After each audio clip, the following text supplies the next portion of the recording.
Hello friends, आज मैं आपको इंडियन एक्सप्रेस में डेली एडिशन में आज एक बहुत ही इंपॉर्टेंट आर्टिकल आया है जिसमें कि ये एक्सप्लेन करा गया है कि क्यों जब सेंट्रल बैंक्स इंटरेस्ट रेट या तो अनचेंज रखते हैं या रिड्यूस करते हैं तो वो नेसेसरीली इसका मतलब ये नहीं है कि कॉस्ट ऑफ क्रेडिट कंज्यूमर्स के लिए वो उसमें ट्रांसलेट हो जाएगा। तो ऐसा क्यों होता है कि why every time reducing bank rate or reducing interest rate does not necessarily translates into reducing the cost of credit for the borrowers। मैं आपको ये बहुत ही फंडामेंटल कंसेप्ट है इकोनॉमिक्स का जो आपके बोर्ड एग्ज़ाम्स कह लो, गवर्नमेंट सर्विस के कोई भी एग्ज़ाम कह लो, अगर आपको इकोनॉमी का फंडामेंटल समझना है तो ये बहुत अच्छा कंसेप्ट है। इसको ध्यान से सुनेंगे, आपके सारे डाउट क्लियर हो जाएंगे कि क्यों सेंट्रल बैंक इंटरेस्ट रेट को बढ़ाते हैं, घटाते हैं।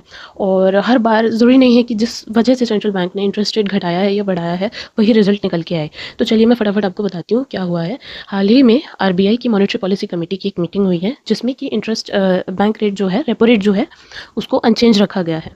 ठीक है, रेपो रेट को ऐसे समझिए कि बस अभी मैं बहुत सिंपल लैंग्वेज में बताऊंगी जल्दी के चक्कर में, कि रेपो रेट को ऐसे समझिए कि जिस पर कि बैंक कंज्यूमर को लोन दे सकते हैं, तो हम बैंक रेट बोलेंगे इसको, कि जिसपे कि आरबीआई ने इस बैंक रेट को अनचेंज रखा है, इसको बढ़ाया नहीं है।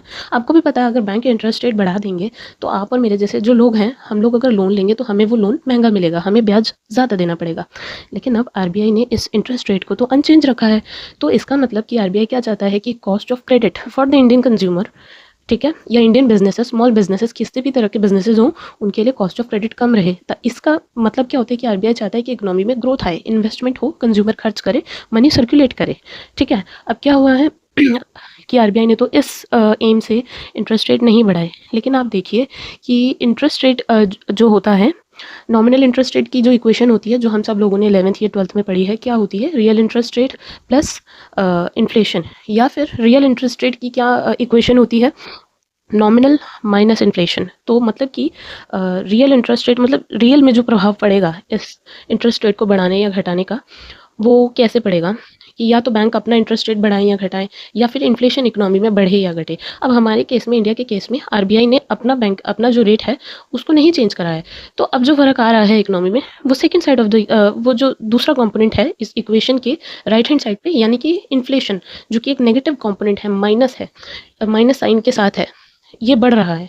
ठीक है, और आरबीआई एक्सपेक्ट करता है कि फाइनेंशियल ईयर 27 में, मतलब कि जो अभी साल चल रहा है 2026, तो 2026-27 से जो साल 2026-27 है, इसमें जो आप लगा लीजिए दिसंबर 2026 तक आरबीआई ये एक्सपेक्ट कर रहा है कि अभी इंडिया में इन्फ्लेशन रहने वाला है, जो कि अराउंड 5.9% तक जा सकता है। ठीक है, तो आरबीआई एक्सपेक्ट कर रहा है कि इतना इन्फ्लेशन जा सकता है, और आरबीआई ने जो रेट रखा है अनचेंज, वो है अराउंड 5.25। तो इसकी वजह से क्या है कि हमारे यहाँ पर गैप आ रहा है, कितने का? 0.65, या इसको बोलते हैं 65 बेसिस पॉइंट्स। ठीक है, इसका गैप आ रहा है। इसकी वजह से क्या हो रहा है कि जो रियल इंटरेस्ट रेट है ना, वो इंडिया में बहुत कम हो गए हैं, काफ़ी कम हो गए हैं। क्यों मैं कम क्यों बोल रही हूँ? क्योंकि नेगेटिव में चले गए हैं। कोई भी चीज़ जितना नेगेटिव में बड़ा नंबर होगा तो हम उसको कम ही तो बोलेंगे ना, उसकी वैल्यू उतनी ही कम होती है। तो यहाँ पर रियल इंटरेस्ट रेट जो है वो काफ़ी कम हो गए हैं। लेकिन आप यूएसए में देखिए तो यूएसए में रियल इंटरेस्ट रेट इंडिया के मुकाबले में ज़्यादा है। क्यों? क्योंकि वहाँ का जो फेडरल रिजर्व है, वहाँ का जो सेंट्रल बैंक है, उसका टारगेट है इस टाइम पे इकोनॉमी की ग्रोथ को नहीं फोकस करना, इन्फ्लेशन को कंट्रोल में रखना। तो वो अपने यहाँ पे इंटरेस्ट रेट को बढ़ा रहे हैं। इंटरेस्ट रेट आप बढ़ाओगे, जैसे कि मैंने कहा, real interest rate is equal to nominal minus inflation. ठीक है, तो वो नॉमिनल वाला इंटरेस्ट रेट को बढ़ा रहे हैं, तो नॉमिनल वाला बढ़ा रहे हैं और हमारे यहाँ नॉमिनल वाला अनचेंज्ड है, इसलिए हमारे यहाँ पे रियल इंटरेस्ट रेट नेगेटिव में है और वहाँ पे रियल इंटरेस्ट रेट पॉजिटिव में है। अच्छा, अब आते हैं मुद्दे पे कि क्यों हर बार जब आरबीआई इंटरेस्ट रेट घटाता है या अनचेंज रखता है, तो उसका मतलब ये नहीं है कि हर बार हमारे और आपके जैसे लोगों को, आपके और हमारे जैसे लोगों के लिए जो इंटरेस्ट हमें लोन पर चुकाना पड़ता है वो हमें कम ही देना पड़ेगा। ऐसा क्यों होता है कि एक बार एक स्टडी हुई थी, और ये प्रूव्ड है, यूएसए में भी स्टडी हुई थी और यहाँ पे भी स्टडी हुई है, कि ये प्रूव्ड है कि जब 2008 का ग्लोबल फाइनेंशियल क्राइसिस आया था, और उसके बाद भी जब बैंक्स ने बहुत कम इंटरेस्ट रेट पर इकोनॉमीज़ में ग्रोथ स्पर करने के लिए लेंडिंग करी, लोगों को पैसा ब्याज पे दिया, तो इसमें क्या होता है कि बैंक्स की जो प्रॉफिट मार्जिन होती है वो काफ़ी कम हो जाती है। ठीक है, तो उनको कम इंटरेस्ट रेट पर लोन देने पड़ते हैं, तो वो क्या करते हैं, वो बहुत ज़्यादा रिस्क टेकिंग वाले बिहेवियर में आ जाते हैं। कैसे आ जाते हैं रिस्क टेकिंग वाले बिहेवियर में? देखिए, अगर आप एक क्रेडिट वर्दी कस्टमर हैं, तो आप चाहेंगे कि अगर इंटरेस्ट रेट अभी इकोनॉमी में कम है, तो मुझे कम इंटरेस्ट रेट पर मिले। बट अगर आप कोई घोटालाबाज इंसान है, आपको पता है कि आपने आगे जाके गड़बड़ करनी है, आपने तो पैसा देना ही नहीं है, तो आप क्या बोलेंगे बैंक को, भाई मैं ज़्यादा भी देने को तैयार हूँ, तू मुझे दे। मतलब ऐसा हर बार नहीं होता, बट ज़्यादातर केसेस में ऐसा होता है, ठीक है। अगर आपका केस डिजर्विंग है, तो आप अपना केस प्रेजेंट करेंगे कि देखिए मुझे ये जेन्युइन नीड है और इस पे पॉलिसी भी है, आप मुझे इस कैटेगरी में ये आप मुझे लोन दीजिए, मेरा लोन आपको देना बनता है, ठीक है। लेकिन अगर आपको पता है आपको ये पैसा नहीं पे करना, तो आप बोलेंगे कि भाई तू मुझे दे, बैंक को आप बोलेंगे भाई तू मुझे दे इंटरेस्ट, वो लोन दे, और मैं तू जितना बोलेगा मैं तेरे को इतना इंटरेस्ट दूंगा। तो इसमें क्या होता है, बैंक्स ज़्यादा कमाने के चक्कर में इस तरह के लोगों को लोन्स देने लग जाते हैं, मतलब कि हाई इंटरेस्ट पे करने वाले कस्टमर्स को लोन देने लग जाते हैं। तो इससे क्या होता है कि आप ऐसे अनट्रस्टवर्दी कस्टमर्स को आप लोन देते हैं, ठीक है, तो उसे और फिर बाद में लोन में डिफ़ॉल्ट होता है, तो एनपीए राइज होता है, ठीक है। सबसे पहले तो ये होता है एनपीए, बैंक के बैलेंस शीट पे एनपीए राइज हुआ, मतलब कि लोन नहीं मिला, वो नॉन परफॉर्मिंग एसेट बन गया। दूसरा क्या होता है, जब आप बहुत ज़्यादा इस तरह के लोगों को लोन देते हैं जो कि जिनका पता है कि वो आपको नहीं पे कर पाएंगे, और दूसरा जब आप कस्टमर को लोन देते हैं, जब बैंक्स कस्टमर को लोन देते हैं, तो एक प्रॉपर बैकग्राउंड चेक होता है, और जब बैंक की इतनी प्रॉफिट मार्जिन घट जाती है, तो अपना प्रॉफिट मार्जिन को बढ़ाए रखने के लिए या बनाए रखने के लिए वो जो ये स्टैंडर्ड ड्यू डिलिजेंस चेक्स होते हैं, वो भी कई बार इसमें लैप्सेस कर देते हैं अपनी, क्योंकि वो फिक्स कॉस्ट होती है जो कि वो लोन के रेट लेंडिंग रेट में से ही निकलती है, तो वो उसको भी बचाने के लिए वहाँ पे भी कमी पेशी करते हैं।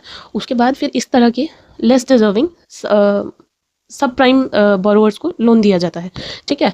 और फिर क्या होता है, आपने लोन लिया, जैसे कि 2008 फाइनेंशियल क्राइसिस में, ग्लोबल फाइनेंशियल क्राइसिस में हुआ था, आपने लोन लिया, हमने लोन लिया, बहुत सारे लोगों ने बहुत कम रेट पे, even near zero interest rate पर लोन लिया। तो क्या हुआ कि लोन लेते गए और आपने प्रॉपर्टी, मान लीजिए कोई एसेट है, प्रॉपर्टी आपने इन्वेस्ट करा, उसमें इन्वेस्ट करा, तो आपके पास बहुत सारा पैसा है और आप कितना भी पैसा देने के लिए तैयार है। उससे क्या होता है, एक बबल बन जाता है मार्केट में।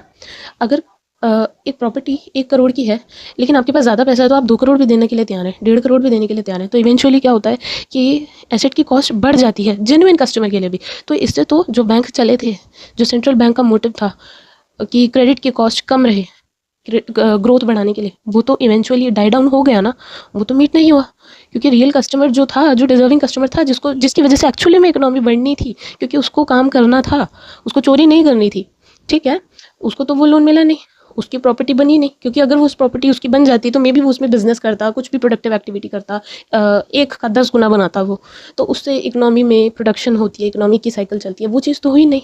तो इससे उल्टा और ज़्यादा एसेट की कॉस्ट बढ़ जाती है, इवेंचुअली बबल बनता है, इतनी बढ़ जाती है कि एसेट की फंडामेंटल वैल्यू से भी ज़्यादा कॉस्ट बढ़ जाती है।